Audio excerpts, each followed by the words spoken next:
Stéphane Villeneuve, à vous la parole. Merci beaucoup, Hélène.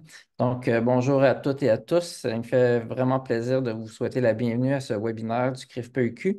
Nous vous remercions également de l'intérêt que vous avez manifesté pour cette conférence où plus de 500 personnes se sont inscrites. Cette conférence suscite beaucoup d'intérêt. Donc, je vous laisse entre les mains du professeur Simon Collin de l'Université du Québec à Montréal. Et sur ça, je vous souhaite une excellente conférence. Merci beaucoup, Stéphane. Merci, Hélène, également pour l'organisation de cette conférence. On va parler donc de datafication de l'éducation pour le meilleur et sans le pire. Alors, je vais prendre quelques secondes pour organiser mon partage d'écran. Euh, Là, vous devez voir mon PowerPoint. Est-ce que ça marche, Oui, Stéphane? Est-ce qu'on voit bien donc le PowerPoint c'est dans son beau. ensemble? C'est beau, parfait. Et je vais juste ajuster les fenêtres que j'ai devant moi. Parfait. Alors, bienvenue à toutes et à tous pour parler donc de datafication de l'éducation. Euh, alors, je suis Simon Collin, je suis professeur à la Faculté des sciences de l'éducation, chercheur au CRIFPE, à la Faculté des sciences de l'éducation de l'UQAM et chercheur au CRIFPE. La datafication de l'éducation dont je vais parler, je vais bien sûr la définir un peu plus tard. C'est une tendance qui est en cours dans le système scolaire québécois, dont les tenants et aboutissants sont en grande partie à venir. On voit certaines implications, certains impacts, mais c'est difficile d'en avoir encore un portrait tout à fait stabilisé dans la mesure où c'est un processus qui est en cours. L'objectif que je me suis fixé avec cette conférence-ci, c'est de proposer une lecture critique de certaines mutations donc, qui sont en cours dans le système scolaire québécois que suscite la datafication à la lumière de la littérature scientifique existante et plus précisément à la lumière de deux traditions scientifiques que je vais convoquer. D'une part, sciences, technologies et société qui vont permettre qui ont bien travaillé, disons, les questions de datafication, notamment en éducation. Et ça, c'est vraiment mon objet de recherche et notre objet de discussion dans cette conférence. Et puis, l'analyse des politiques éducatives au Québec, avec par exemple les travaux de Claude Lessard et Geneviève Carpentier, de Christian Marois, qui ont beaucoup étudié la gestion axée sur les résultats, qui est le contexte, ici un contexte politique, mais aussi un contexte de recherche dans lequel se déploie la datafication. Pourquoi ce contexte politique? Bien parce qu'il est assez imbriqué dans les finalités qu'on pose à la datafication de l'éducation. Donc, si on ne le prend pas en compte, c'est difficile d'avoir une idée juste des visées, des finalités, et donc de l'opérationnalisation de la datafication. Alors, Excusez-moi, Monsieur Collin, est-ce que c'est oui, possible pour vous de parler un petit peu plus fort oui, ou parfait. d'augmenter le volume de votre micro? Est-ce que c'est Merci. mieux comme ça? N'hésitez pas, donc, si c'est encore nécessaire, je vais aussi rapprocher le micro. Avant de commencer et de se lancer dans le vif du sujet, quelques notes de prudence qui sont importantes à garder en tête tout au long de la présentation.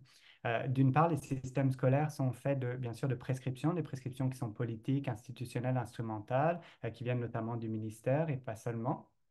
D'autre part, de transformation de ces prédictions, de ces prescriptions, pardon, par les acteurs et les actrices scolaires qui, dans le processus même d'appropriation de ces prescriptions. Autrement dit, les acteurs scolaires ne sont pas que des intermédiaires, ils n'appliquent pas fidèlement les prescriptions en se les appropriant et en les médiant, donc en étant médiateurs, ben, ils les transforment, ces prescriptions. Bon, le premier parti pris de cette conférence, c'est de focaliser sur les prescriptions en tant que telles et notamment sur les situations et les acteurs scolaires qui répondent le plus fidèlement à l'esprit de ces prescriptions lors de leur mise en œuvre. Alors, si on prend les travaux de Marois, c'est les situations et les acteurs qui correspondent à une logique d'amplification de ces prescriptions. Donc, c'est sur eux que je vais principalement me focaliser. Par là même, ces situations et ces acteurs ne sont pas nécessairement représentatifs de l'ensemble des situations et des acteurs scolaires du système québécois.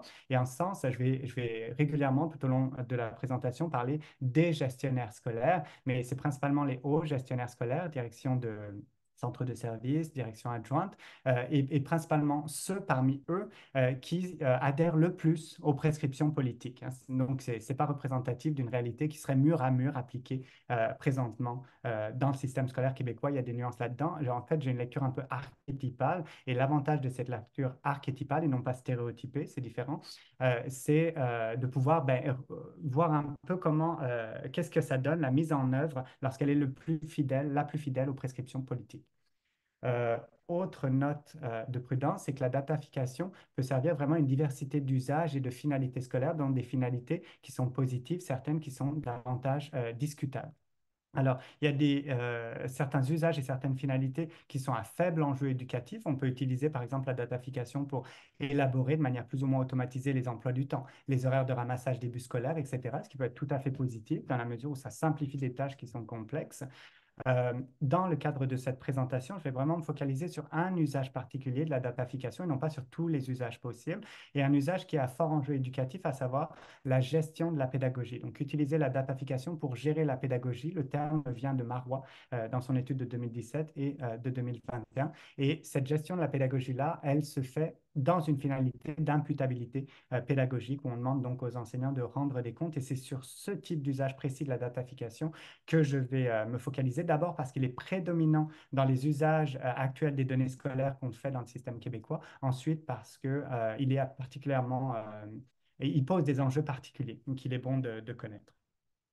Le plan de la présentation est le suivant. Je vais d'abord avoir une première section sur l'essor de la datafication au Québec. On va voir qu'il y a des indices qui nous disent qu'il y a un effort de datafication en cours. Cet effort de datafication se passe dans le contexte de la gestion axée sur les résultats. La gestion axée sur les résultats, ce qu'on appelle aussi la GAR, a été bien étudiée par des sociologues en analyse des politiques éducatives au Québec. Donc, je vais passer assez vite. Puis ensuite, on va venir au fait que la datafication dans le contexte de la gestion axée sur les résultats revient finalement ou se produit dans le cadre d'une infrastructure de gestion pédagogique, et que cette infrastructure de gestion pédagogique a deux fonctions principales. D'une part, évaluer la performance pédagogique des enseignants. J'aurais dû mettre des guillemets pour performance pédagogique. Et puis en conséquence, orienter l'accompagnement professionnel des enseignants. Et pour chacune de ces fonctions de l'infrastructure de gestion pédagogique, on va voir les enjeux que ça suscite. Et puis finalement, une conclusion qui n'en sera pas une, ça va davantage être une ouverture sur comment faire mieux, parce que vous l'aurez compris, la lecture va être relativement critique de cet usage particulier de la datafication à des fins d'imputabilité pédagogique. Alors, le ministère de l'Éducation est engagé dans l'exploitation de données scolaires. Le constat initial qui a mené à ce travail-là, c'est que les données scolaires étaient éparpillées, non uniformes au sein des différents paliers du système scolaire. Il n'y avait pas de portrait clair de l'état du système scolaire dans son ensemble, ce qui est effectivement nuisible. Plusieurs fois, par exemple, le ministre Drainville n'a pas pu répondre parce qu'il n'y avait pas de données aux questions qu'on lui posait ou à certains phénomènes qui étaient pressants. Donc, il y avait un besoin d'uniformiser, de systématiser la collecte et le traitement des données scolaires au moyen d'outils d'aide à la décision, principalement des tableaux de bord. Les finalités qui sont affichées dans ce travail qui est engagé, c'est d'une part de gérer plus efficacement les ressources humaines, matérielles et financières du système scolaire, et d'autre part d'assurer la réussite éducative de tous les élèves, quoique la relation entre ces deux finalités et entre ces deux registres discursifs est rarement discutée lorsqu'elles sont affichées. Alors, comment est-ce qu'on voit qu'il y a un travail d'exploitation des données scolaires qui est en cours? D'abord parce qu'il y a des investissements financiers importants. Le ministère a développé un plan de valorisation des données scolaires appuyé par l'intelligence artificielle, qu'il appelle l'intelligence numérique, et qui vise précisément à mieux exploiter finalement les données scolaires de manière avec des outils d'aide à la décision, de manière à prendre des décisions plus éclairées. Alors, des investissements financiers qui donnent lieu à des plans, à des projets de valorisation des données. Également, la multiplication d'acteurs techniques. Ce plan de valorisation a notamment mené à la création à l'ouverture d'un chantier d'intelligence numérique. Et ce chantier d'intelligence numérique a été étudié par Boudreau. Et Boudreau, dans un de ses passages, montre bien notamment la multiplicité des acteurs. Et je lis la citation pour en rendre compte. Le MEC ne disposait pas de ressources suffisantes pour accompagner l'ensemble des centres de services, commissions scolaires dans leur participation à la réalisation du chantier d'intelligence numérique, pas plus qu'il n'était en mesure d'aller chercher ces ressources externes lui-même. Il a donc fait appel à Collecto pour obtenir des ressources spécialisées dans le développement de compétences en intelligence numérique. Le VIO est, quant à elle, la firme qui a fourni ces ressources humaines qui ont donc été trouvés par Collecto. La GRIX est en train de former les consultants de Levio sur l'ensemble des produits qu'elle offre. Un centre de soutien en intelligence numérique a été créé pour organiser le travail d'accompagnement de Levio et de la GRIX auprès des centres de services. Enfin, un centre d'expertise en intelligence artificielle a aussi été créé, qui regroupe des experts donc, venant de la Grix, de l'Obvia, d'Ivado et de Mila. Donc, on voit bien là qu'il y a une mobilisation des acteurs techniques qui est importante dans ce processus d'exploitation des données scolaires.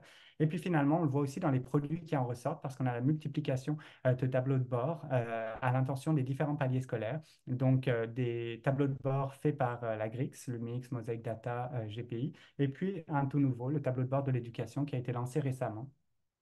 Qui est ici dans sa version publique, mais il y a aussi une interface interne qui permet de faire des analyses plus précises. Alors, j'en profite après avoir posé donc ce processus de datafication en cours pour préciser un peu ce que j'entends par datafication et donc de poser quelques repères conceptuels en m'appuyant sur les travaux en sciences, technologies, société. Les données scolaires et les données en général doivent être entendues comme des informations en appui au raisonnement humain. Alors, il y a bien sûr une diversité de données qui peuvent se qualifier dans cette définition-là, des données globales et locales, formelles et informelles, qualitatives, quantitatives, scolaires et scientifiques, etc. Toutefois, les données scolaires dont on parle dans le plan de valorisation des données sont d'un certain type. Elles sont d'une part numériques et en nombre massif. Pourquoi? Parce que c'est elles qui peuvent être traitées par les techniques computationnelles d'intelligence artificielle. Il est important de garder en tête que les données n'échappent pas à un processus d'interprétation, même lorsqu'elles sont numériques et en nombre massif. L'interprétation est nécessaire pour donner sens aux données, pour les faire parler si on veut. Et pour les faire parler, il s'agit précisément de les mettre en relation avec le contexte, les conditions, l'expertise et l'expérience des acteurs scolaires, globaux et locaux. Et c'est nécessaire, ce processus de sense-making, comme on dit en anglais, pour passer de l'information à la connaissance et finalement à une prise de décision éclairée, sans quoi on se retrouve en étant riche en données, mais pauvre en connaissances, comme le dit Forrester. Ça, c'est donc la manière de comprendre les données scolaires dans le cadre de cette présentation. Maintenant, la datafication, on peut la comprendre et la placer dans le prolongement des études sur la quantification. C'est donc un processus de conversion de qualité, par exemple, la qualité éducative d'une école, la relation pédagogique, en données numériques. Et ça implique donc des étapes de génération, de collecte, de traitement, de visualisation des données numériques et puis bien sûr les interventions humaines en amont, pendant et en aval d'acteurs techniques, de gestionnaires et également d'acteurs scolaires et d'enseignants. Ce processus de datafication n'est pas comment dire, neutre dans la mesure où il correspond à une transformation, il implique une transformation des qualités qui sont datafiées. Il y a notamment d'abord une réduction de ces qualités à des proxys chiffrés et numériques. Et dans le cas où de la commensurabilité, c'est-à-dire quand on veut pouvoir comparer, ben, il faut les standardiser, ces données, à des fins donc, de comparaison, de hiérarchisation, de classement, etc. C'est donc un processus de construction sociale qui, comme tout processus de construction sociale, comprend de l'ambivalence, de la contingence, l'établissement de conventions, donc comment est-ce qu'on fait quoi, les normes, des valeurs, etc. Par contre, une fois que ce processus de datafication est terminé, le produit auquel il aboutit peut prétendre à la neutralité et à l'objectivité. Hein. C'est le phénomène de la boîte noire qui efface finalement toutes les incertitudes, la contingence, l'ambivalence qui ont eu lieu durant le processus. Ils sont effacés dans le produit final. Et puis finalement, la datafication, ce n'est pas un processus scolaire nouveau. Hein. L'évaluation des apprentissages des élèves a souvent été quantifiée et puis ensuite datafiée dans la mesure où il est transformé en valeur numérique. Donc, ça a de tout temps existé. Toutefois, ce qui est nouveau, c'est les techniques computationnelles actuelles qu'on utilise, notamment celles de l'intelligence artificielle et celles des données massives, qui permettent d'intensifier la datafication de l'éducation. Alors, intensifier à différents niveaux. D'une part, intensification au niveau de l'échelle, dans la mesure où on est capable de datafier à l'échelle du système scolaire, voire à l'échelle maintenant internationale avec des tests comme PISA. Intensification en termes d'étendue aussi. La datafication s'applique à de plus en plus de phénomènes qualitatifs, par exemple le risque de décrochage scolaire, l'orientation scolaire, la personnalisation des apprentissages, etc.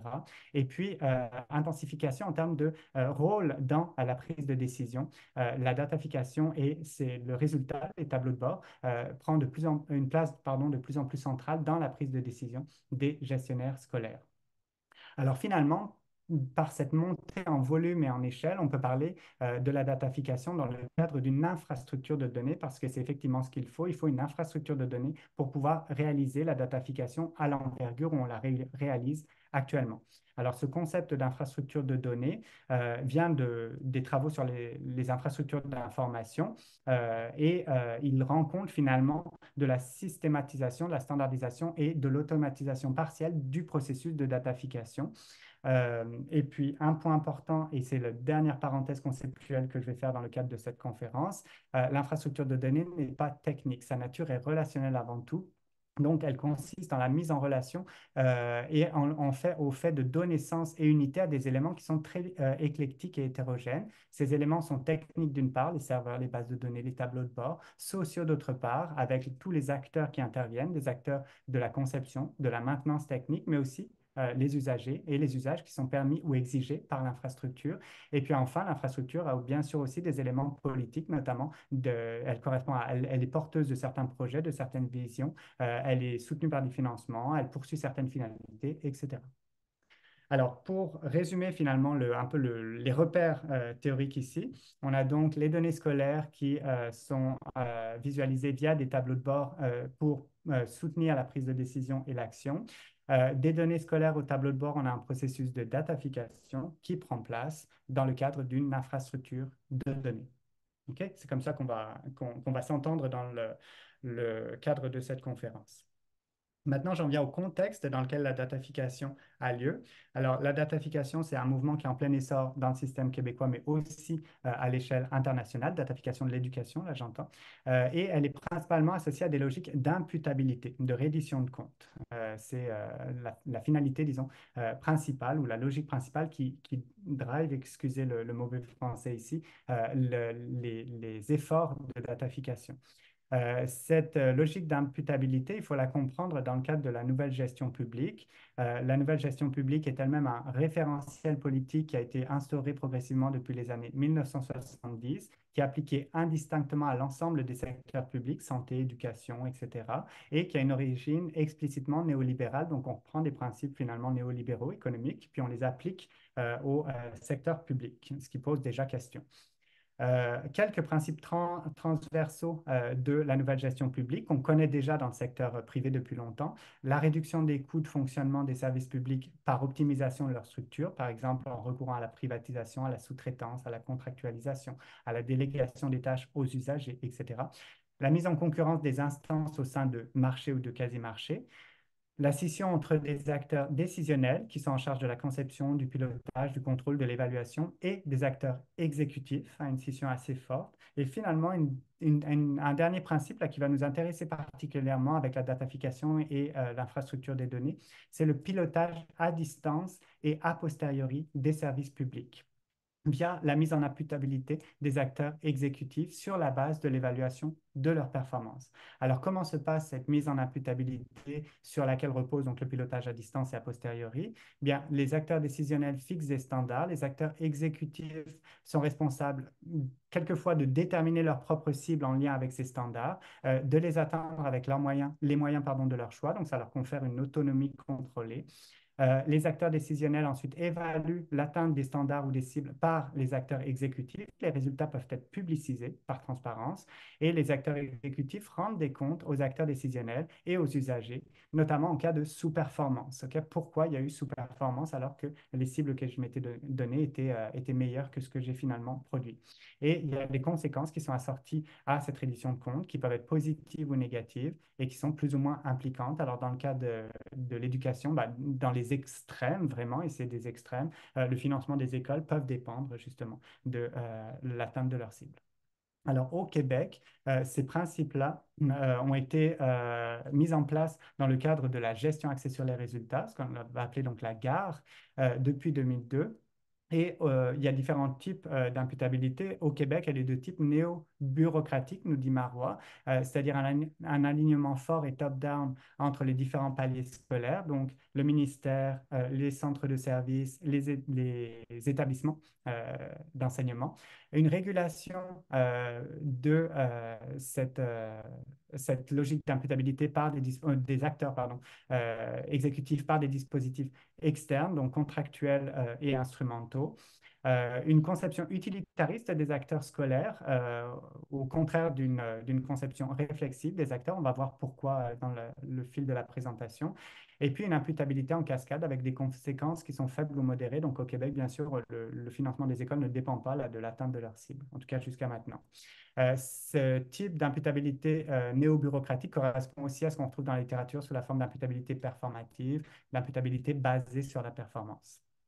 Alors concrètement, dans les centres de services scolaires qui sont les plus proactifs, je vous rappelle le parti pris de départ là, de me focaliser sur les acteurs et les situations qui mettent le plus fidèlement en œuvre les prescriptions politiques de la gare.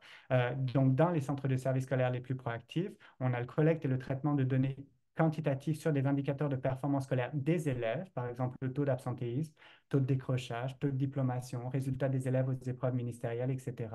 Ensuite, on a une comparaison des résultats entre écoles, entre enseignants, par année d'enseignement, par matière, etc.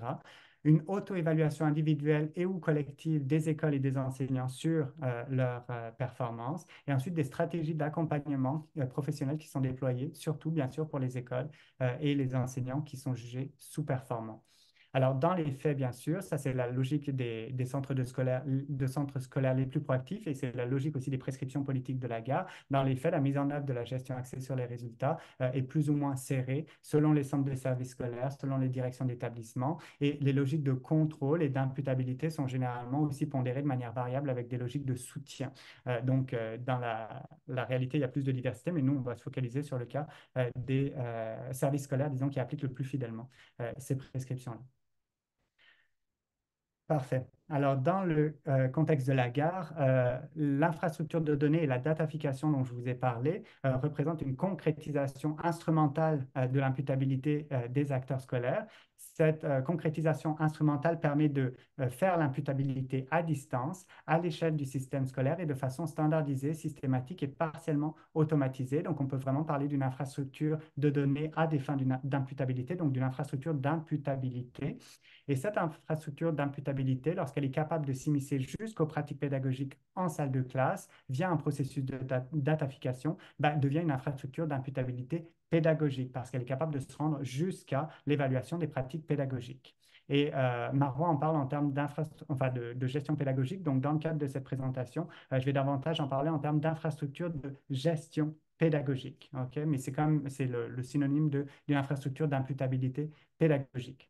Alors, une petite parenthèse ici. Donc, au Québec, la gestion de la pédagogie a bien été expliquée puis déconstruite par Marois, notamment dans son étude de 2017 et puis reprise dans dans son livre de 2021.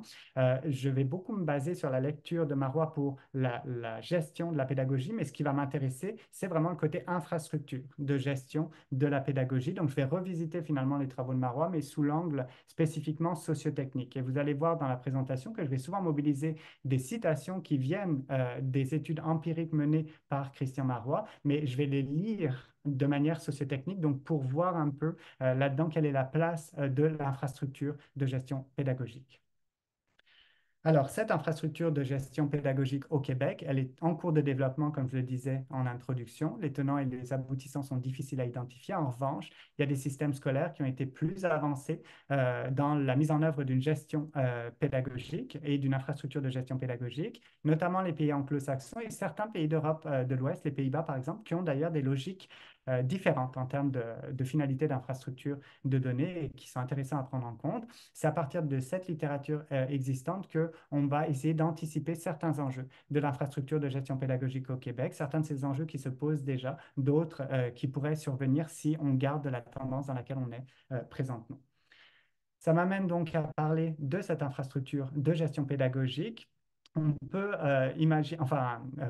identifier deux fonctions qui lui revient particulièrement. La première, c'est d'évaluer la performance pédagogique des enseignants. La deuxième, c'est en conséquence d'orienter l'accompagnement professionnel des enseignants. Et là, comme je vous le disais, je prends une citation donc, de l'étude de Marois pour exemplifier justement ces deux fonctions de l'infrastructure parce que je pense vraiment qu'elle intervient à ces deux niveaux-là. La personne qui participe donc à l'étude de Marois nous dit on a deux écoles qu'on a ciblées actuellement. Si on les sortait de mes résultats de mathématiques de secondaire 2, au passage, c'est direction générale d'un centre de service scolaire. Si on les sortait de mes résultats de mathématiques de secondaire 2, ma performance outrepasserait la cible, soit la cible de la commission scolaire convenue avec le ministère. Et quand je les inclus, on est en échec. Donc, on sait qu'on a de l'intervention précise. Donc, voilà, là, on est dans la fonction évaluation de l'infrastructure de gestion pédagogique. Donc, on sait qu'on a de l'intervention précise. Là, on tombe dans l'accompagnement professionnel. Ça nous permet de dire au service éducatif, pour ces deux écoles-là, conseiller pédagogique en français, conseiller pédagogique en mathématiques, faire des interventions intensives pour supporter l'équipe école. Et là, on est dans le côté, donc, accompagnement professionnel. Comprendre ce qui se passe dans ce milieu-là, pourquoi on est en échec dans ce groupe-là, dans ce niveau-là, dans ce groupe-là, c'est ce prof-là, ben, tiens donc. Et ce qui est intéressant dans cette situation, c'est que la personne nous dit comprendre ce qui se passe dans ce milieu-là, mais ce n'est pas comprendre dans le sens identifier les causes de la sous-performance, c'est identifier l'origine de la sous-performance de manière précise, mais ça ne nous dit rien des causes de la sous-performance de cette origine-là. Donc, je vais repasser à travers chacune de ces deux fonctions-là, évaluer la performance pédagogique des enseignants et puis orienter l'accompagnement professionnel des enseignants, et pour chaque fonction, montrer un peu les enjeux que ça pose. Le pari de départ d'évaluer la performance pédagogique des enseignants, c'est qu'il est possible, dans l'ordre du politique, d'instaurer une parfaite congruence entre le calculé et le calculable, mais rien n'est moins sûr, on va le voir. Un premier enjeu, c'est que la datafication est un processus ambivalent, c'est une construction sociale, comme je l'ai dit. Donc, il y a des enjeux de disponibilité, de temporalité, d'impartialité, avec des biais possibles, des données scolaires utilisées pour évaluer la performance pédagogique des enseignants. En termes de temporalité des données, par exemple, il est certain que les directions d'établissement, les centres de services scolaires qui sont imputables auprès de leurs supérieurs administratifs ne veulent pas attendre, disons, la fin de la période d'imputabilité pour savoir s'ils ont réussi ou pas, s'ils ont atteint ou pas leur cible. Donc, ils sont tentés de vouloir obtenir des données les plus instantanées, les plus actualisées possibles pour savoir s'ils sont en cours d'atteinte de leur cible ou s'il faut qu'ils travaillent davantage, ce qui peut amener une augmentation de la fréquence de la collecte de données et donc une charge administrative pour les écoles et les centres de services scolaires et les commissions scolaires. Par exemple, certaines écoles ou certains centres de services scolaires vont mettre en place des simili-épreuves ministérielles durant l'année scolaire pour évaluer l'atteinte des cibles visées à la fin de l'année scolaire. Okay? Donc, les données, tout ça pour dire qu'elles sont ambivalentes. Autre exemple récent, cette fois-ci tiré de la santé. La santé a un tableau de bord qui a été instauré avant celui de l'éducation. Et finalement, dans un article là, du Devoir, il est bien précisé là, que le ministère de la Santé a joué avec les indicateurs ou les cibles de manière à finalement atteindre des cibles alors qu'en fait, elles ne le sont pas. Par exemple, si on doit atteindre une cible pour cette année-ci puis qu'on change l'année, dans ce cas-là, on n'a plus de problème hein, parce qu'on est en cours de réalisation finalement du mandat. Donc, on peut jouer comme ça avec les données. Alors, ça montre que les données ne sont pas si impartiales que ça.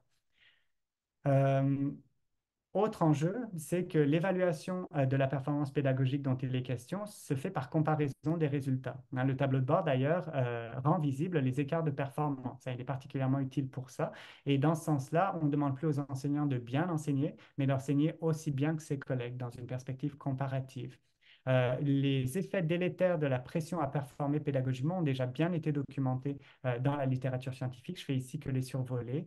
En termes de pratique pédagogique, ça peut pousser les enseignants, d'une part, à faire une lecture uniquement déficitaire des données, plutôt que de montrer les forces, on va se focaliser sur les cas de sous-performance, de surfocaliser sur certains contenus d'apprentissage, notamment ceux qui sont évalués, certains élèves, ceux qui sont juste en dessous de la moyenne C, parce qu'ils sont récupérables, entre guillemets, et certains objectifs, notamment de performance, aux dépens d'autres, notamment les objectifs, des objectifs ou des finalités d'équité. Et finalement, ça peut limiter la créativité et la prise de risque pédagogique des enseignants.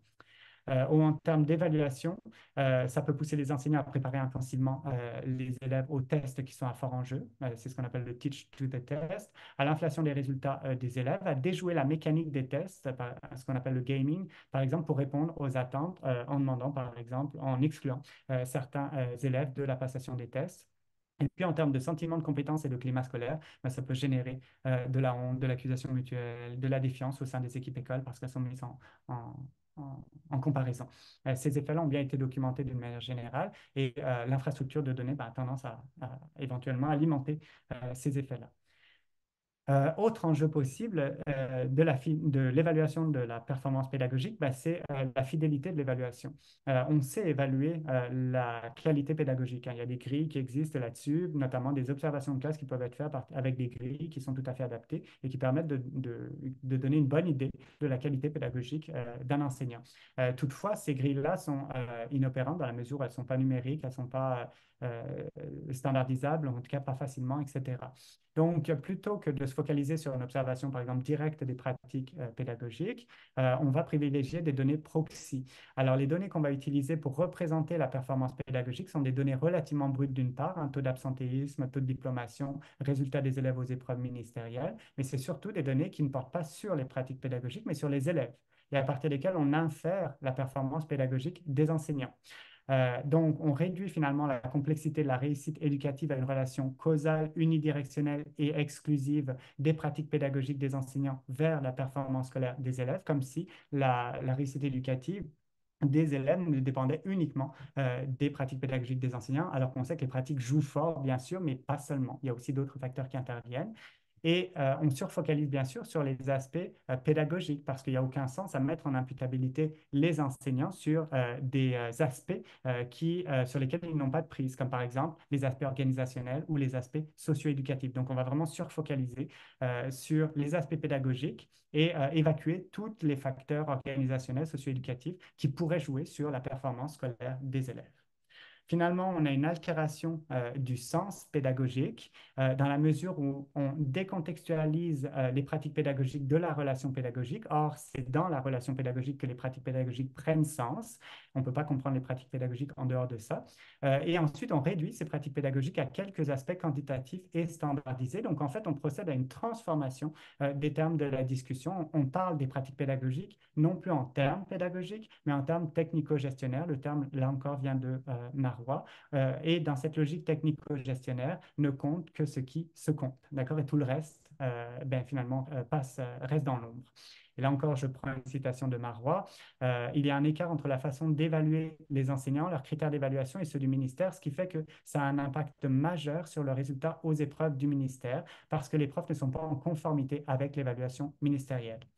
Donc, on voit très bien qu'on est rendu à comprendre ce qui cause la non-réussite de l'élève. Alors, ce qui est intéressant dans cette citation, c'est qu'on voit bien que la personne qui le dit, pour elle, la réussite ou la non-réussite des élèves, c'est une question technique d'adéquation des critères d'évaluation des enseignants aux critères du maître. Ce n'est pas autre chose. D'accord? Donc, on réduit vraiment ça à des aspects technico-gestionnaires.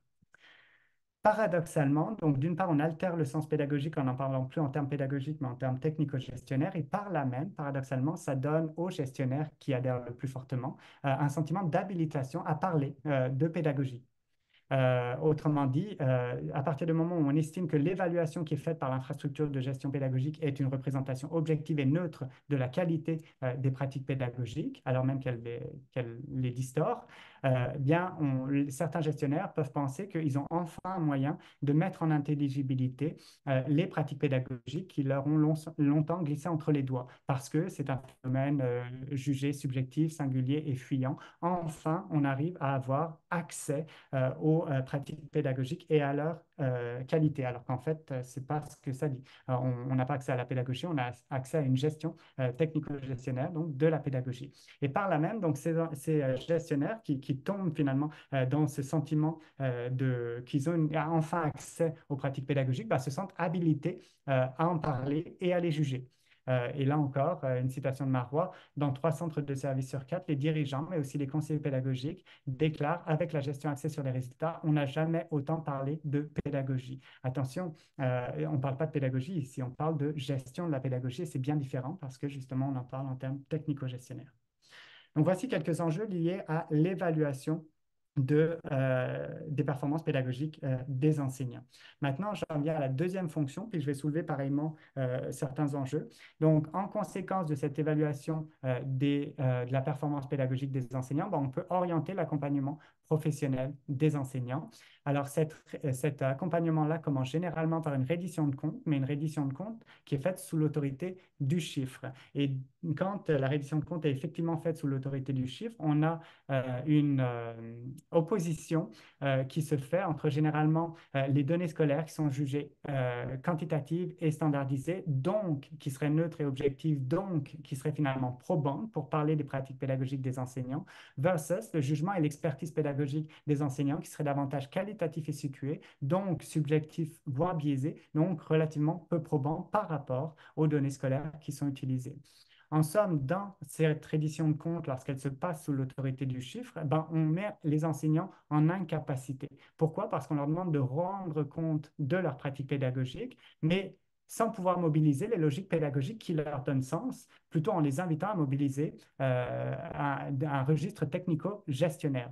En somme, on leur demande de rendre des comptes sans pouvoir rendre compte au moyen du sens pédagogique qu'ils maîtrisent. Okay? Et là encore, je prends une citation de Marois, une personne participante qui dit, mais quand je ne le fais pas à partir d'un chiffre, confronter un enseignant à un problème de réussite, eh bien, je suis toujours dans les perceptions. Là, ce que ça me permet de faire, c'est que je viens d'enlever les perceptions. Moi, ce que je lis ici, c'est que je viens d'enlever finalement le recours au registre pédagogique. Je ne perçois pas quelque chose de différent de toi, je suis juste appuyé sur un résultat qui est celui-là. Et donc, on voit une mise en rationalité technico-gestionnaire de pratiques pédagogiques qui ne sont pas de cette nature-là. Okay? Et par là même, donc, on enlève aux enseignants les moyens qu'il faut pour pouvoir rendre compte. S'ensuit donc des stratégies d'intervention qui peuvent prendre la forme de conscience pédagogique, de communautés d'apprentissage professionnel qui sont initiées par les gestionnaires scolaires. On l'a bien vu avec la citation, une des citations précédentes. Avec un nœud toutefois ici, c'est que on n'arrive pas pour autant à identifier la cause des sous-performances pédagogiques. L'évaluation de la performance pédagogique des enseignants est bien trop grossière pour pouvoir identifier les causes des sous-performances qui sont identifiées. Alors, dans la mesure où on a un problème, celui de la sous-performance, mais dont on ne connaît pas les causes, ben, on va y remédier de manière artificielle par des pratiques pédagogiques décontextualisées, les pratiques pédagogiques efficaces, probantes, avec un décalage éventuel entre les causes du problème qu'on n'arrive pas à identifier et les solutions qu'on apporte pour y remédier. On n'est pas sûr finalement que les solutions qu'on apporte avec les pratiques pédagogiques efficaces répondent vraiment aux causes du problème, d'autant plus qu'on les focalise sur les aspects pédagogiques, comme je disais, en omettant les aspects organisationnels et socio-éducatifs.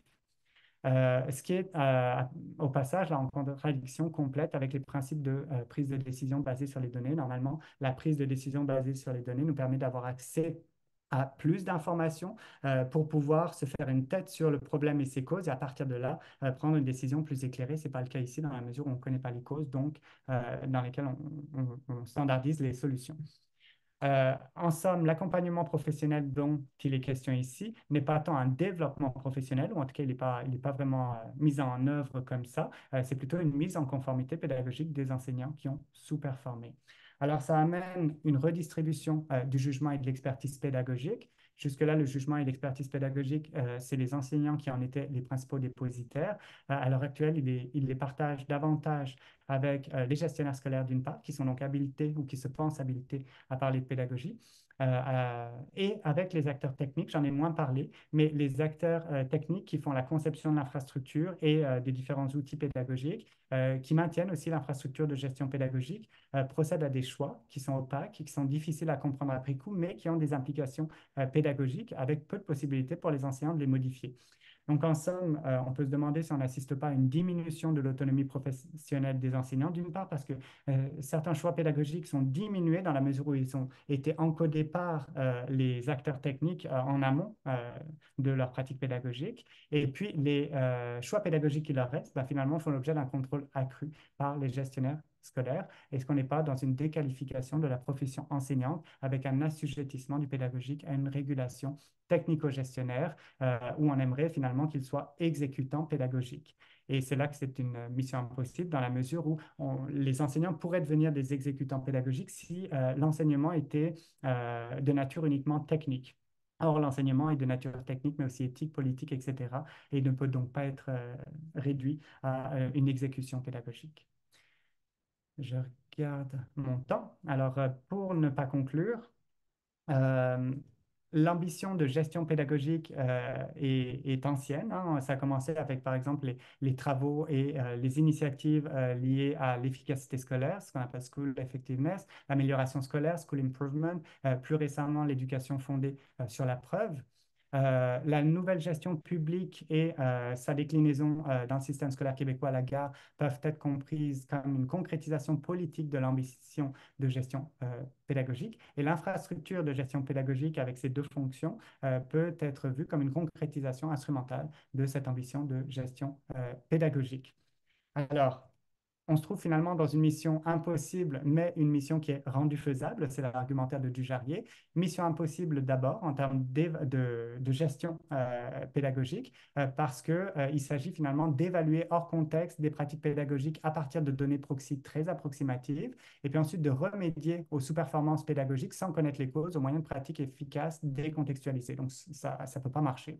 Pourtant, c'est une mission impossible qui est rendue faisable malgré tout au prix en fait d'une rationalisation instrumentale des pratiques pédagogiques au moyen d'une infrastructure, donc de gestion pédagogique, et d'un sentiment d'habilitation pédagogique des gestionnaires scolaires. Gorur, dans sa citation ici, montre bien là, cette mission impossible rendue faisable.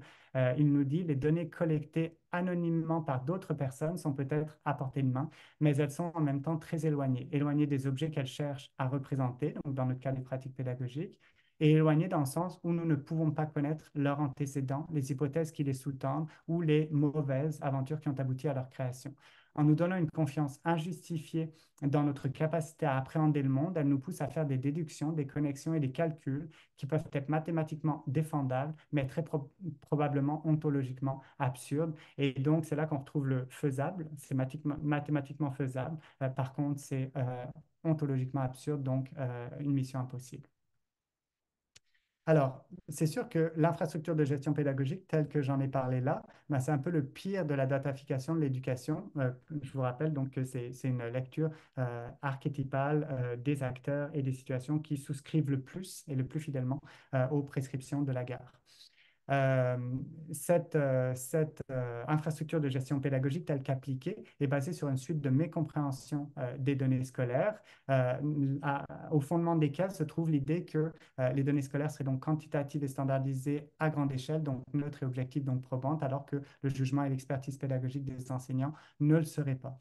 En somme, la confiance qu'on accordait jusque-là aux professionnels de l'enseignement en tant que professionnels, avec toutefois des mécanismes d'imputabilité qui sont tout à fait souhaitables par ailleurs, est transférée vers les données, et ça a tendance à mettre à distance les enseignants du processus de prise de décision parce que leur jugement et leur expertise est considéré comme peu utile parce que peu probante, et en même temps à contrôler de manière plus intensive leur pratique pédagogique car leur jugement et leur expertise est jugé peu fiable, donc il faut s'en méfier et finalement contrôler davantage. Alors, il y a des alternatives et la littérature n'est pas en reste là-dessus. Une première alternative, c'est de substituer l'imputabilité performative, donc cette imputabilité que je vous ai décrite là, par une imputabilité intelligente, le terme n'est pas de moi, qui consisterait donc à évaluer les pratiques pédagogiques en termes pédagogiques et non pas technico-gestionnaires, à partir d'une diversité de données scolaires et non pas uniquement des données numériques et à grande échelle, et puis pas simplement des données standardisées et décontextualisées. Donc, par exemple, prendre la performance scolaire des élèves en compte, absolument, ça peut être un indicateur, mais aussi les observations de classe entre pairs ou par un mentor, mais aussi des entrevues de groupe avec leurs élèves, etc. Et c'est à ce prix-là qu'on arrive à une imputabilité intelligente. D'autres auteurs, dans la même foulée, recommandent de privilégier non pas une finalité d'imputabilité, mais d'amélioration continue qui peut inclure un mécanisme d'imputabilité. Cette finalité d'amélioration continue est articulée aux besoins des élèves. Elle a une visée à long terme et elle encourage le développement professionnel concerté de tous les acteurs scolaires sans mettre la faute indue sur les épaules des enseignants. Et puis finalement, une troisième option, ce serait de privilégier des politiques éducatives de contenu et pas seulement des politiques de structure. Ce que je veux dire par là, c'est que la structure du système scolaire n'est pas la faute de tous les problèmes scolaires. Certains problèmes comme les inégalités scolaires, par exemple, ne seront a priori pas résolus par des questions de structure. Il s'agit simplement de faire des politiques volontaires qui s'attaquent aux inégalités scolaires si on veut s'attaquer aux inégalités scolaires. Donc, on peut bien jouer sur la structure scolaire autant qu'on veut, puis chercher l'efficience du système scolaire, ce qui est tout à fait louable par ailleurs. Ça ne résoudra pas tous les problèmes, donc ce n'est pas la seule voie politique à prendre en compte. En somme, ces alternatives-là nous amènent à revenir à la vocation originelle du chiffre, à savoir produire un savoir ouvert et disponible à tous pour éclairer le débat et la décision. Les chiffres sont tout à fait utiles à partir du moment où ils permettent de mieux saisir une situation, de la problématiser, d'ouvrir à des questionnements, des débats, etc., par les acteurs qui sont impliqués. Je vous remercie de votre attention et puis s'il y a quelques temps pour des questions, ce serait avec plaisir. Merci. Bonjour, merci, Monsieur Collin, pour cette présentation fort intéressante et très pertinente. Alors, j'inviterai les personnes, si vous avez des questions, des commentaires, à les poser en utilisant l'outil questions-réponses que vous trouverez dans les outils de la barre de tâches de Zoom. Donc, merci pour ça. Alors, j'ai effectivement quelques points. Un premier point, Simon, les personnes voulaient savoir si tu pouvais rendre disponible ta présentation PowerPoint. Est-ce qu'on pourrait éventuellement, si c'est possible, ou si tu préfères seulement la garder dans la vidéo? Non, c'est possible, c'est possible. OK. Alors, on pourra la déposer avec... En version PDF. oui, c'est ça. On pourra la déposer avec l'enregistrement sur le site du CRIFPE. Merci beaucoup. Alors, quelques petits points avant la question. Analyser la performance pédagogique des enseignants à la seule analyse des données sans éclairage du contexte ou des individus est forcément limitatif. Le biais est le même que l'analyse de l'apprentissage par les seules données. Je vais juste Oui. te faire le suivi de ça. Alors, une première question. Quelles seraient les alternatives à la guerre pratiquée en dehors du Québec? Je pense que ce serait, ben, en fait, l'imputabilité, si je reviens à vraiment le focus sur l'infrastructure d'imputabilité, l'imputabilité n'est pas problématique en soi, hein. Les enseignants sont des professionnels, donc effectivement, leur demander de rendre des comptes n'est pas insensé. Mais simplement, il s'agit de leur donner les bons moyens pour le faire. Donc, je ramène peut-être aux alternatives que j'avais soulevées à la fin de la conférence, notamment une imputabilité intelligente, donc changer le style d'imputabilité, sortir d'une imputabilité basée sur la performance pour aller vers une imputabilité intelligente qui donne aux enseignants le plein moyen de rendre compte de leur pratique pédagogique et donc de rendre des comptes. C'est une bonne première étape. Et ça dans la perspective d'une amélioration continue où ils sont finalement mis en situation de développement professionnel et non pas de mise en conformité pédagogique. Pour ce qui est de l'imputabilité, on a ces moyens-là. Ces moyens-là sont tout à fait opérationnalisables dans la mesure où on peut tout à fait faire de l'évaluation par les pairs, de l'évaluation par des mentors. On a des grilles qui existent, hein, comme je disais, pour ça, pour vraiment alimenter la réflexion des enseignants sur leur pratique pédagogique. Les résultats de leurs élèves sont aussi tout à fait pertinents à prendre en compte. Le problème, c'est quand on prend exclusivement en compte les résultats des élèves comme moyen de déterminer la performance pédagogique. Donc, l'idée, ce serait de diversifier finalement ce qu'on entend par données scolaires et de prendre en compte une diversité de données scolaires. Et ça, ben, c'est capacitant pour le coup. Ouais. Merci. La même personne nous pose la question suivante. Le concept de réussite éducative est-il finalement celui qui est le plus questionné? Il manque des éléments de contexte pour pouvoir Répondre. Ben, je vais répondre. continuer Ouais. son propos. Le travail des élèves est très largement mesuré par la note chiffrée. Le mesurable est le seul mesuré. Qu'est-ce qui n'est pas mesuré et qu'en faire? L'évaluation des apprentissages des élèves par les enseignants est-elle autant discutable que l'évaluation des pratiques enseignantes par les instances de gouvernance? Qui value quoi, comment? Mm. Tout ça, c'est des questions qui effectivement se posent. Ce que propose la littérature scientifique aussi, qui fait convergence, hein, c'est d'avoir une analyse locale de ces données davantage. Donc, c'est au sein, par exemple, des équipes écoles et puis des centres de services scolaires, hein, que les acteurs scolaires sont les plus à même de donner sens des données. c'est difficile finalement de donner sens à des données qui sont standardisées, décontextualisées, etc. En revanche, si on diversifie les données, puis si on les analyse davantage au niveau local, alors là, les acteurs scolaires sont capables davantage de leur donner sens et donc de faire cette étape d'interprétation des données qui mène à une problématisation, à des questionnements et donc à des prises de décision, disons, plus solides. Alors, ça répond peut-être partiellement à la question, mais ce serait ça peut-être de revenir à une analyse locale des données. Contrairement à ce qu'on pense, hein, les données standardisées, décontextualisées ne sont pas les données les plus informatives pour la prise de décision. Merci. Pourquoi avoir exclu les études qui démontrent l'inverse de vos propos? Parce que je me focalise donc sur des cas qui se passent ici au Québec, qui ont été étudiés par Marois et qui sont, comme je disais, les situations et les acteurs qui sont le plus fidèles aux prescriptions. L'idée, c'était vraiment d'anticiper ces prescriptions-là en se disant si elles sont mises en œuvre fidèlement, c'est ces enjeux-là que ça peut susciter. Et à partir de là, l'idée, c'est d'éviter justement ces enjeux-là, finalement, en les anticipant. Par ailleurs, les études sont effectivement inconclusives.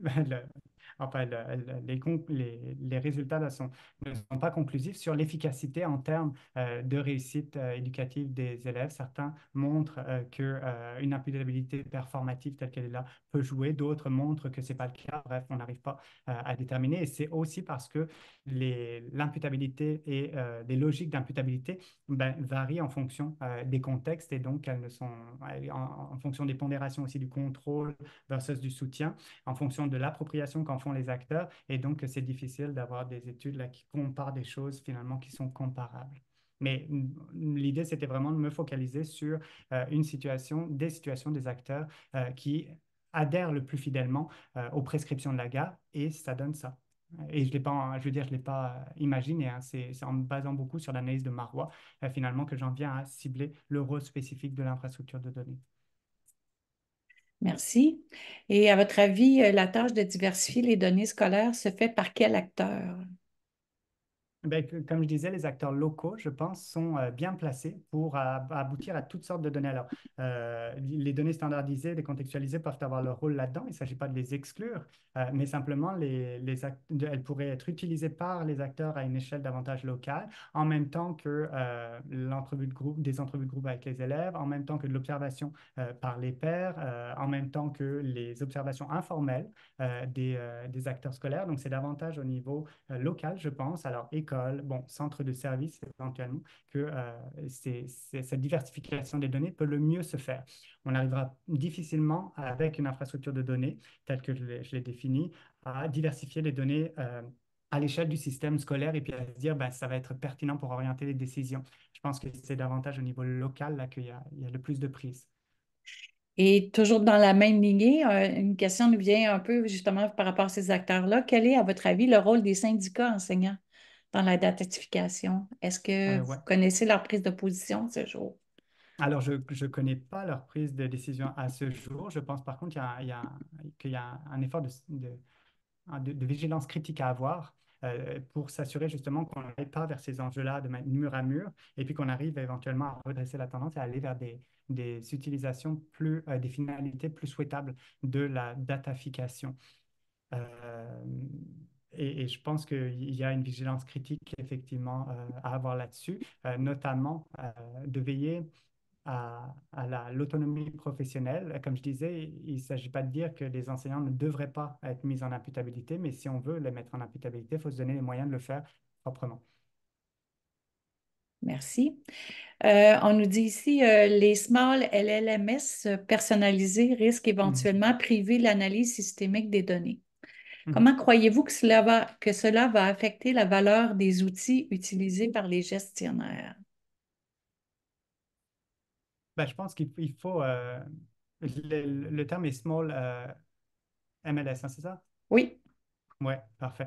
Je pense qu'il faut les deux. Je pense on peut avoir une infrastructure vraiment qui gère des données à l'échelle du système scolaire. Et comme je disais, c'est pertinent. Je pense aussi qu'on peut compléter ces analyses-là par des analyses plus locales et puis qui sont utilisées de manière à moins grande échelle et que ça peut être tout à fait intéressant. En fait, la diversité des données est le mieux et il y a souvent peu d'incompatibilité entre les données. Au contraire, plus on a de diversité de données, plus ça questionne et plus ça nous donne des prises pour discuter puis prendre des décisions. Peux-tu aller avec une question, Hélène, qui Oui, m'intéresse un peu? Euh, on pose la notification peut-elle être la source de stigmatisation de certains élèves et du personnel scolaire? Moi, je travaille beaucoup tu sais, en termes d'intimidation et tout, puis je me disais, la pression que ça cause sur les directions, d'avoir des résultats, de se retrouver dans le bas, ça serait quoi les précautions à prendre pour prévenir ce phénomène? Mm. Ouais. Ce serait justement de changer le type d'imputabilité, de sortir d'une imputabilité qui met la pression vers la performance, hein. Il faudrait que l'imputabilité soit vraiment donc orientée vers l'amélioration continue, vers une imputabilité qui soit intelligente, comme on le dit, dans une perspective d'amélioration continue. Et là, ça donnerait vraiment aux directions, disons, des prises et à leur équipe école, hein, des prises pour pouvoir regarder les choses, se dire qu'est-ce qu'on fait bien, qu'est-ce qu'on fait moins bien, en gardant en tête qu'est-ce qu'on fait bien, parce que l'imputabilité performative insiste beaucoup sur les sous-performances, alors qu'elle laisse dans l'ombre ce qui fait bien. Et c'est à partir des forces, des faiblesses, articulées aux besoins des élèves, qu'on arrive à se dire, ben, on peut travailler ça ensemble, et a priori, ça va être utile pour nos élèves, pour leur réussite éducative, ça va faire une différence. merci. Une félicitation, bravo pour votre conférence.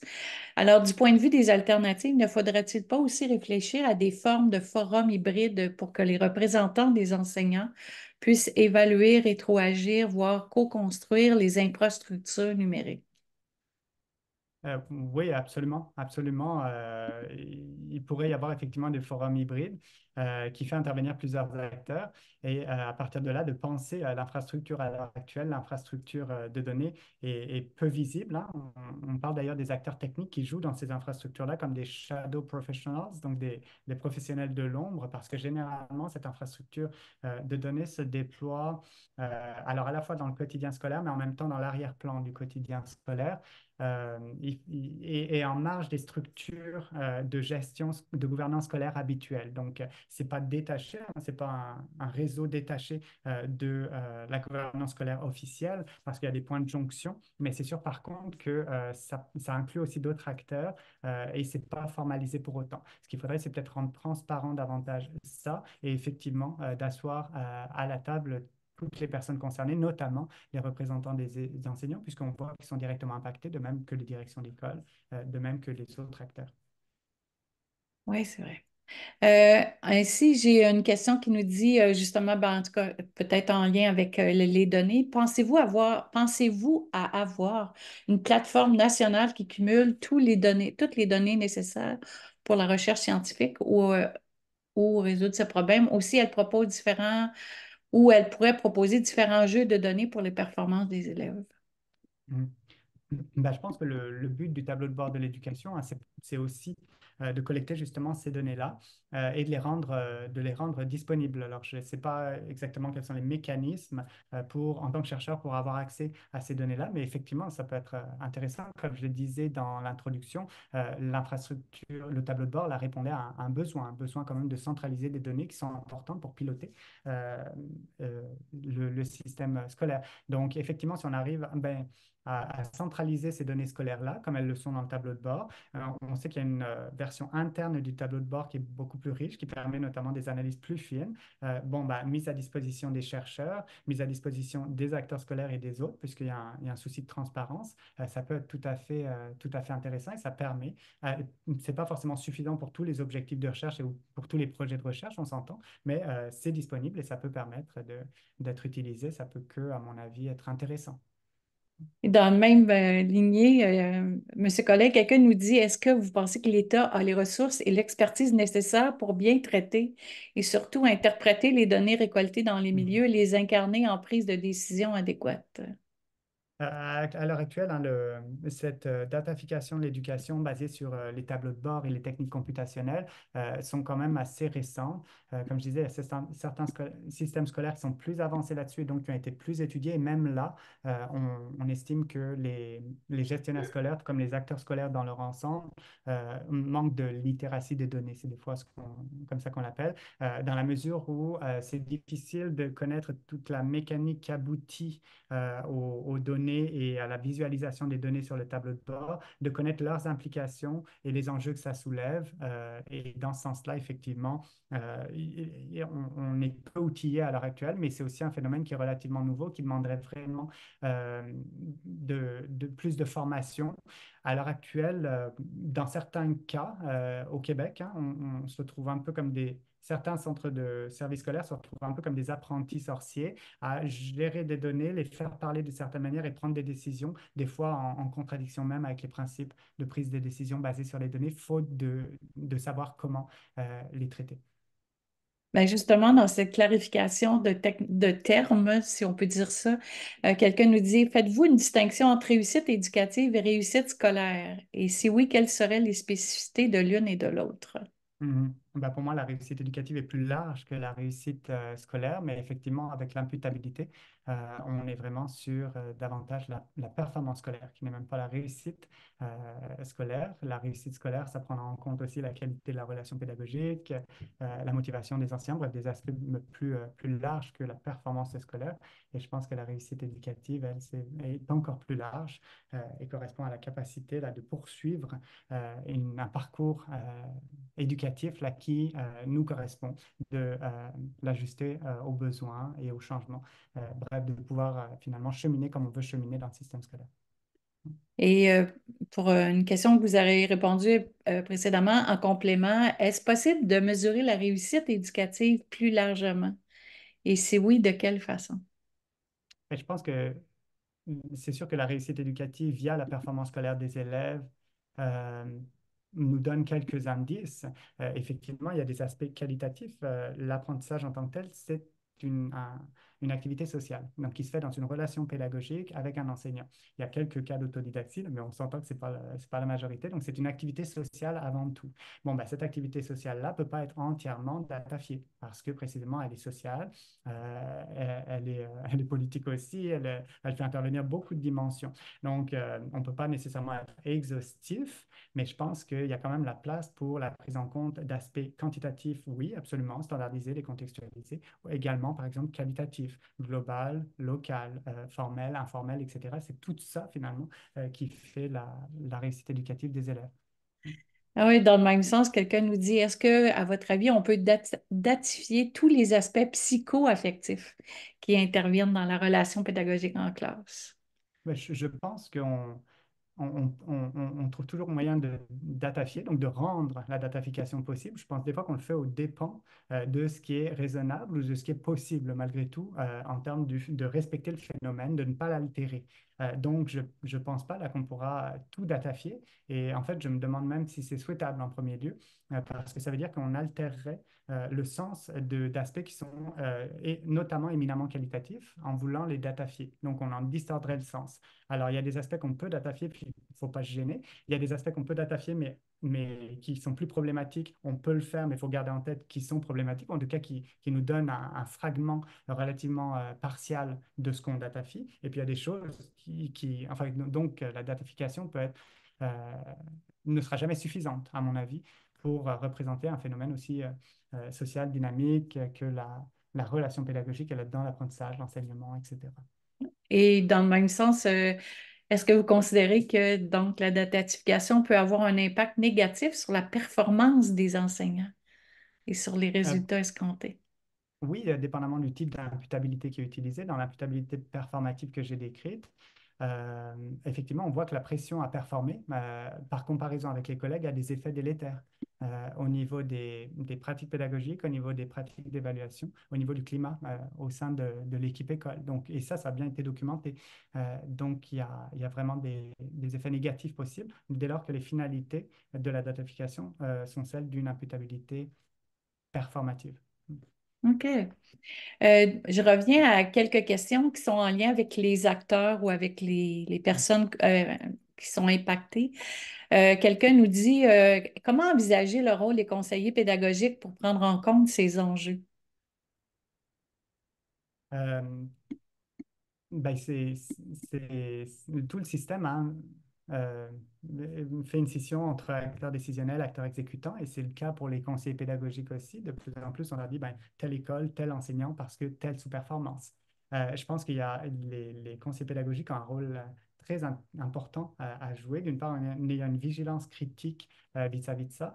D'autre part, en permettant en s'appropriant finalement ces données scolaires en amenant les enseignants ailleurs, c'est-à-dire de ne pas s'arrêter à une préconisation de pratiques efficaces, pratiques probantes, pédagogiques, en se disant bah, si l'enseignant sous-performe, c'est parce il a mal appliqué. Okay? Parce que d'une part, c'est une vision déficitaire, d'autre part, c'est une vision très partielle puisqu'elle ne prend en compte que les aspects pédagogiques, comme si c'était les seuls qui pesaient sur la sous-performance des élèves. Donc, le rôle, je pense, des conseillers pédagogiques est crucial dans ceux-ci qui peuvent complexifier, problématiser davantage les cas de sous-performance ou de performance en se disant quelles sont les causes là-dedans qui interviennent et comment on peut, de manière spécifique, faire mieux en termes de développement professionnel. Donc, à mon avis, c'est eux qui, lors de l'accompagnement professionnels peuvent justement passer d'une imputabilité performative à une imputabilité intelligente en prenant les enseignants pour ce qu'ils sont, à savoir des professionnels de l'enseignement et non pas des exécutants à qui on va fournir des listes de bonnes pratiques parce que s'ils ont sous-performé, c'est parce qu'ils n'auraient pas appliqué la liste. Donc, je pense qu'ils peuvent vraiment rehausser finalement et réussir à contrer un peu certains effets de l'imputabilité performative. Puis justement, toujours dans la même lignée, vous avez dit, bon, le rôle de conseiller pédagogique, c'est d'accompagner tout ça dans les différentes pratiques, de prendre conscience. Quelqu'un nous dit, en parlant justement de ces acteurs éducatifs, comment évaluer ses propres pratiques réflexives? Qu'est-ce que vous proposez comme outil? Pour évaluer les pratiques réflexives des conseillers pédagogiques. Oui. Pas des conseillers Les pédagogiques, je enseignants. crois, des enseignants. OK. Comme je disais, l'imputabilité intelligente me semble intéressante parce que, elle va mêler toutes sortes de données scolaires, dont les données dont on a parlé, mais aussi des observations entre pairs dans leur classe, des observations par des mentors, des communautés de pratique, etc., mais qui vont être vraiment utilisées et articulées autour de ce qui marche bien, ce qui marche moins bien, autour des besoins des élèves en conséquence, et par là même trouver des pistes de solutions de manière concertée. Si on veut vraiment être dans mettre les enseignants en fait leur donner la possibilité de rendre des comptes de manière réflexive, ben, il faut passer à une imputabilité intelligente et non pas à une imputabilité performative qui ne permet pas ça. Merci. Ben justement, quelqu'un ici nous pose quelles approches théoriques en sciences, technologies, société permettraient d'analyser les conséquences sociales de la datafication? Mhm. Je pense que les études critiques des données, Critical Data Studies, sont un bon point de départ parce qu'elles problématisent donc de manière critique, dans une épistémologie critique, il faut le comprendre comme ça, les données, la datafication, les infrastructures de données, etc. Donc, elles sont sensibles aux implications sociales des données et de la datafication d'une manière générale. Et il y a des travaux depuis longtemps et encore plus longtemps en dehors des sciences de l'éducation et plus récemment en sciences de l'éducation qui mobilisent ces approches-là pour interroger justement les données en termes d'implication sociale et éducative. Hmm. Euh, Dans un autre ordre d'idée, pensez-vous que les données sur les caractéristiques des élèves, par exemple les élèves issus de l'immigration, des langues parlées, pourraient être rendues disponibles à partir des mécanismes actuels et quels seraient les enjeux? Mhm. Tant que les données sont utilisées pour informer et de manière ouverte, avec des finalités, comme je disais, d'imputabilité intelligente, dans le cadre d'une finalité d'amélioration continue, etc., à mon sens, euh, le plus de données, le mieux.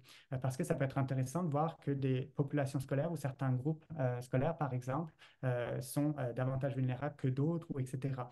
Après, si on a justement une diversité de données, on arrive à mieux comprendre la situation, par là même à identifier les causes. Le problème, si on ne se donne pas la diversité de données possibles, c'est que les causes, on va les inférer, éventuellement, on va tomber sur les mauvaises causes et se dire, par exemple, que c'est la faute de la non-maîtrise du français, c'est la faute de, etc. Ce qui n'est pas forcément le cas. Donc, il faut faire attention et se donner, je dirais, les bons moyens d'avoir une diversité de données qui peuvent permettre une triangulation, là même des contradictions, et qui nous disent, oula, la réalité est plus complexe que ça, visiblement.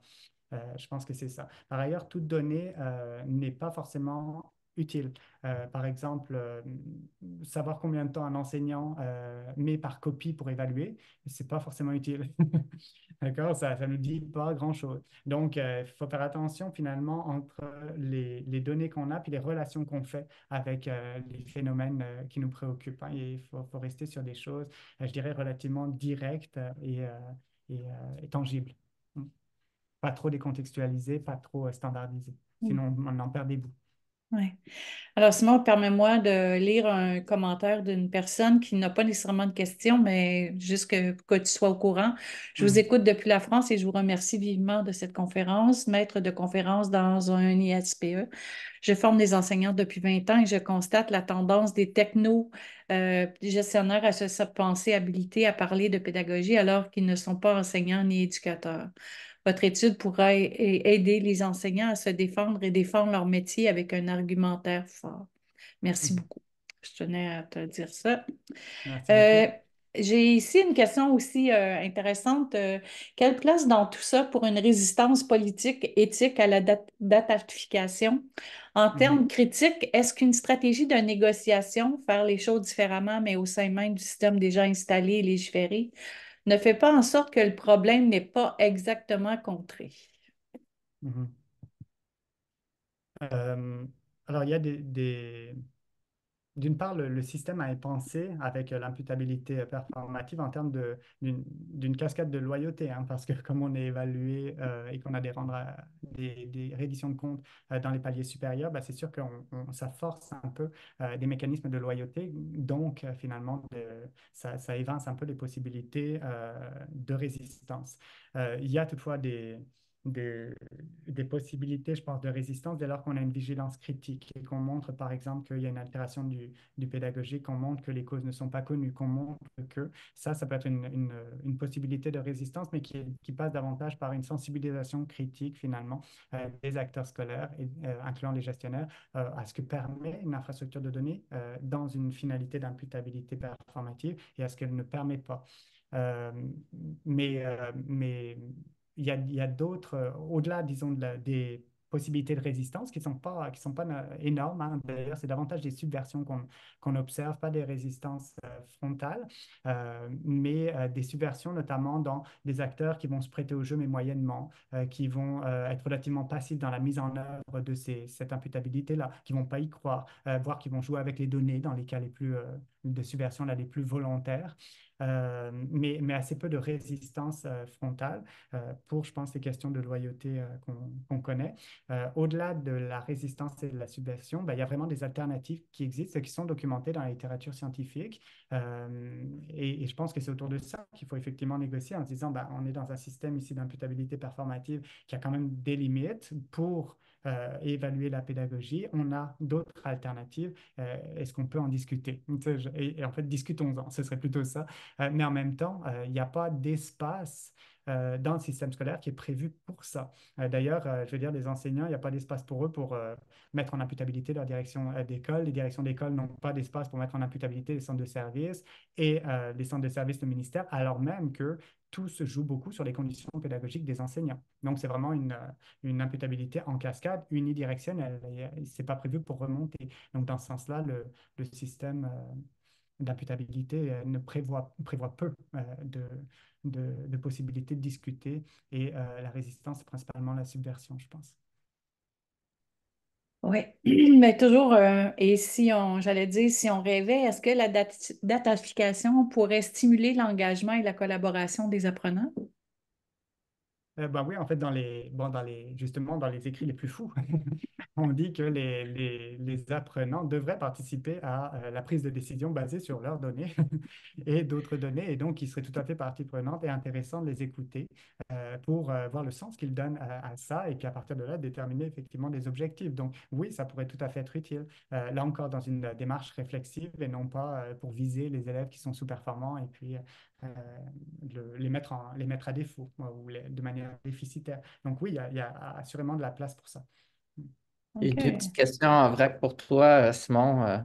Il y a quelqu'un qui demande, peut-être une sous-question cachée derrière tout ça, là. Quel est le rôle des entreprises privées, celles qui sont Mhm, expertes des données sur le plan technique, dans le processus? mhm. De datafication. Ouais. Effectivement, ça vient main dans la main avec avec une industrialisation, si on veut, ou une marchandisation hein, de l'éducation, d'autant plus que la standardisation des données ben, est utilisée par les entreprises pour développer des solutions techniques qui vont permettre de standardiser, qui vont aussi permettre, par exemple, de générer des évaluations standardisées, etc. Et elles sont de plus en plus partie prenante de ces processus-là, acteurs techniques est en partie acteur privé dans le processus de datafication. Et donc, quand je parlais d'une gouvernance, pas parallèle, mais d'une gouvernance superposée à la gouvernance formelle, ben, il y a dans cette gouvernance superposée, là, ces réseaux un peu structurés, disons, euh, un peu organiquement, euh, il y a notamment beaucoup d'acteurs privés. Il y a beaucoup d'acteurs privés. Et puis, il y a aussi des acteurs internationaux, hein, comme l'OCDE, qui poussent très fort, par exemple, la datafication dans des logiques d'imputabilité, sans pour autant être élus. Et puis, autre petite question technique. On dit que l'OQLF propose l'expression mise en données comme Mhm. traduction française de Ouais. datification. Peut-être plus facile à prononcer aussi. Donc, qu'est-ce que vous en pensez? Oui, oui, c'est mise en donnée, effectivement, la version qui est préconisée en français. Toutefois, dans les textes, on retrouve majoritairement l'usage datafication. Je me demandais si donnéification, ce serait possible, mais en fait, c'est tellement laid que j'ai abandonné aussi. Et je cherchais quelque chose d'un peu plus court et léger que mise en donnée. Donc, je suis resté finalement avec datafication, mais oui, il y aurait possibilité de parler de mise en donnée. On a encore quelques petites questions. Pourquoi parler de déqualification du personnel enseignant? Mhm. Qu'est-ce que que mettez-vous dans le concept de déqualification? Mhm. La déqualification à partir du moment où comme je l'expliquais, il y a une partie des choix pédagogiques qui normalement leur revient, qui sont maintenant encodés dans des systèmes techniques ou sociotechniques, donc qui sont pris en amont par les concepteurs techniques, qui ont des fois d'ailleurs pas d'expertise pédagogique et qui ne se rendent pas compte des implications pédagogiques de leurs choses. Par exemple, en Australie, il y avait une étude qui montrait qu'il y a un système d'inscription scolaire là, qui a été fait, qui représentait notamment, enfin, qui présentait notamment pour s'inscrire les langues de l'élève, sauf qu'il proposait d'une part une seule langue et non pas plusieurs langues. Or, beaucoup d'élèves sont bilingues. D'autre part, il manquait certaines langues euh, natives, certaines langues des autochtones. Et, euh, et donc, les élèves, par défaut, ben, choisissaient donc l'anglais, mais par la même. Et ça, c'est des choix, enfin, même pas pédagogiques ici, mais scolaires, qui sont faits par des chercheurs en amont et qui encodent ces choix-là ensuite et qui ne correspondent pas tout à fait aux réalités scolaires et qui notamment ont tendance à éventuellement biaisés, qui sont biaisés, qui peuvent discriminer certaines populations scolaires qui sont généralement déjà discriminées. Euh, donc, c'est d'une part des choix pédagogiques ou scolaires qui sont effectués par les concepteurs techniques en amont et qui ensuite ont des implications lors de l'usage sans qu'on ce soit possible d'intervenir. D'autre part, un contrôle accru de la pédagogie et des pratiques pédagogiques par les gestionnaires. Et donc, pour moi, la déqualification telle que je l'entends ici, ben, c'est précisément ces deux mouvements-là qui réduisent l'autonomie professionnelle des enseignants et qui finalement les amènent plus à exécuter des pratiques Hmm. pédagogiques euh, voilà, à être performant qu'à être compétent, si on veut. Donc, Hmm. c'est ça que je mets derrière la déqualification. J'ai une petite Et- question. Excuse-moi, Hélène. Quelqu'un m'a dit merci pour votre présentation très pertinente. Est-ce qu'on peut dissocier la datification de la gare et le considérer comme seulement un moyen parmi d'autres qui pourrait contribuer à l'amélioration des pratiques pédagogiques? Je pourrais ajouter à cette question-là, je pense que le gouvernement aussi veut faire en sorte de ce tableau de bord-là également d'en faire un enjeu quand même assez important pour quantifier les choses. Donc, est-ce que tu penses qu'on va s'en servir? Peut-être, ça va être seulement un petit moyen parmi d'autres, ça va être un moyen principal qui va être Mhm. utilisé pour Ben, gérer. ouais, il y a plusieurs auteurs qui convergent sur le fait que la datification est souvent point lié à des logiques d'imputabilité avant tout. Donc, l'imputabilité serait comme une finalité relativement prédominante dans les efforts de datafication en cours. Mais la datafication en tant que telle, effectivement, dans l'abstrait, là, peut servir à différentes finalités. Comme je le disais, il y a des usages d'ailleurs à faible enjeu éducatif, comme faire les emplois du temps, gérer les horaires de ramassage des bus. C'est de la datafication, c'est tout à fait utile. D'accord? On pourrait même utiliser la datafication effectivement dans une imputabilité intelligente tout à fait utile. D'accord? La datafication en tant que telle, effectivement, est un moyen qui peut servir à différentes finalités, différents usages aussi. Euh, ouais, absolument. Mais dans la mouvance, disons, des systèmes scolaires actuellement, ben, elle sert surtout à des logiques d'imputabilité performative, mais pas que. Mhm. Une belle, Euh, ouais, une c'est belle bon. question. Je ne sais pas si c'est la même que moi, Hélène. Ouais, Euh, ben vas-y. ouais, merci pour la très pertinente présentation. Quelles sont les principales mises en garde que tu ferais aux gestionnaires qui voudraient se lancer dans la datification pour que le potentiel ne se transforme pas en effet pervers? Mhm. Euh, Ben, c'est ça peut-être de, alors, ne pas tomber en premier lieu dans l'idée que les données sont objectives, qu'elles sont plus probantes que l'expertise, etc. Ce n'est pas parce qu'elles sont standardisées, décontextualisées, qu'elles sont plus probantes pour les prises de décision et qu'elles permettent de contourner le jugement et l'expertise des enseignants. Dujarrier parle de ça, ce glissement-là, en termes de planeurs. Hein, il appelle les gestionnaires, elle n'a pas parlé des gestionnaires scolaires, mais de gestionnaires d'une manière générale en termes de planeurs, donc des gens qui pensent qu'ils peuvent organiser l'activité des autres à distance sans connaître leur réalité et que c'est possible. En fait, ce qu'elle dit justement, c'est mission impossible, mais une mission rendue faisable pour des mauvaises raisons finalement, ou avec des mauvais moyens. Donc, ce serait de ne pas penser ça, de ne pas penser qu'on peut évaluer les enseignants à distance et de manière décontextualisée, etc. Et puis plus généralement, ce serait, si possible, hein, mais c'est difficile à placer dans l'emploi du temps, puis ça évolue vite, d'avoir des formations sur les usages possibles des données scolaires, sur comment les lire, ne pas les lire que de manière déficitaire, mais aussi de manière positive, etc.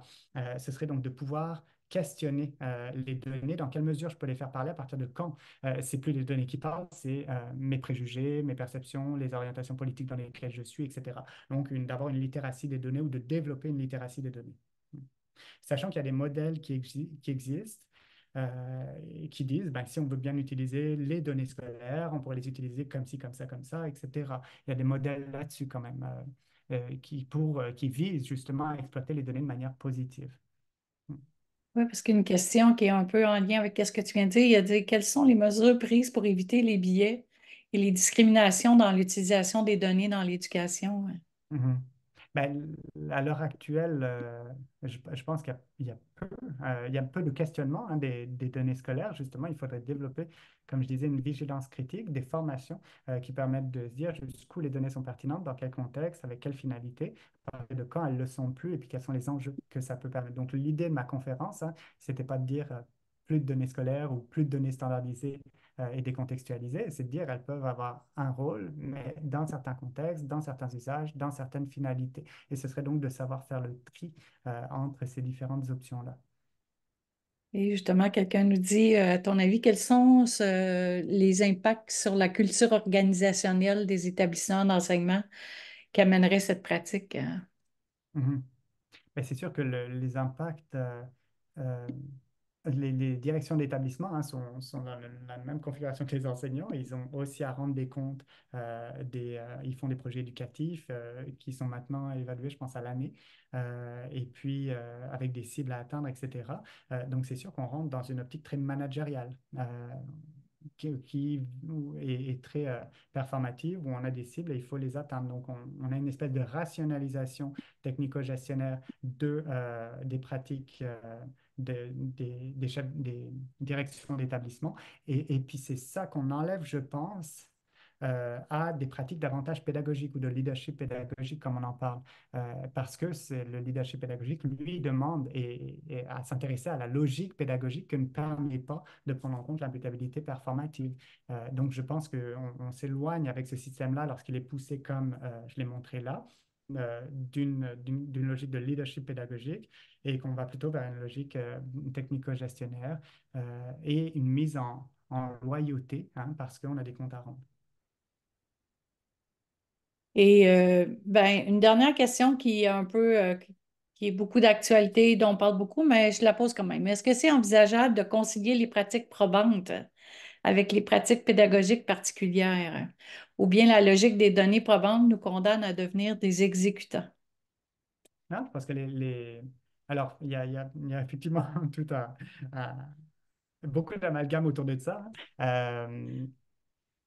Les données probantes sont parfois entendues dans des sens très restrictifs, ok. Et avec l'imposition de certaines données uniquement par rapport à d'autres, etc. Si Mais il y a des pratiques quand même efficaces qui ont été documentées par la recherche, effectivement, et donc que les milieux gagnent à connaître, d'accord? A priori, ce pas des pratiques qui font du mal. Au contraire, elles sont intéressantes. Par contre, si on demande aux enseignants uniquement de la performance pédagogique, on leur demande d'appliquer, d'exécuter ces pratiques efficaces-là. Peut-on s'entendre sur le fait qu'on ne veut pas tant des enseignants performants que des enseignants compétents, donc des enseignants qui connaissent ces pratiques efficaces-là et qui sont capables de les mobiliser suivant les situations pédagogiques dans lesquelles ils évoluent. OK?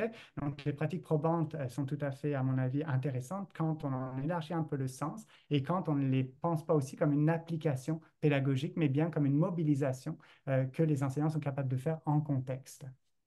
Quand on parle aux enseignants, les enseignants ne disent pas nécessairement qu'ils ne veulent pas de pratiques efficaces, etc. Ils disent simplement, il y a ça, mais dans les situations que je suis, des fois, il faut que je les adapte, des fois, il faut que je les ajuste, etc. Et par ailleurs, ils ne disent pas que les données scolaires sur les résultats de leurs élèves sont tout à fait impertinentes. Ils disent simplement, en plus de ça, ce que j'ai besoin pour réfléchir sur ma pratique, c'est des observations par les pairs, c'est des entrevues de groupe avec mes élèves, c'est aussi les observations informelles ou les discussions de couloir que j'ai, c'est tout ça, d'accord?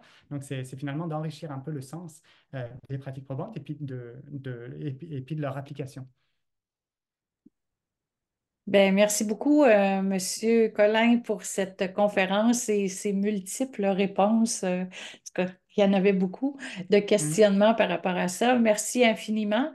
Alors, je rappelle à aux personnes présentes que éventuellement l'enregistrement et la présentation de Monsieur Collin seront disponibles sur le site du CRIFPE dans la rubrique activités. Merci encore infiniment, Simon. Merci beaucoup à tout le monde. Merci. Merci.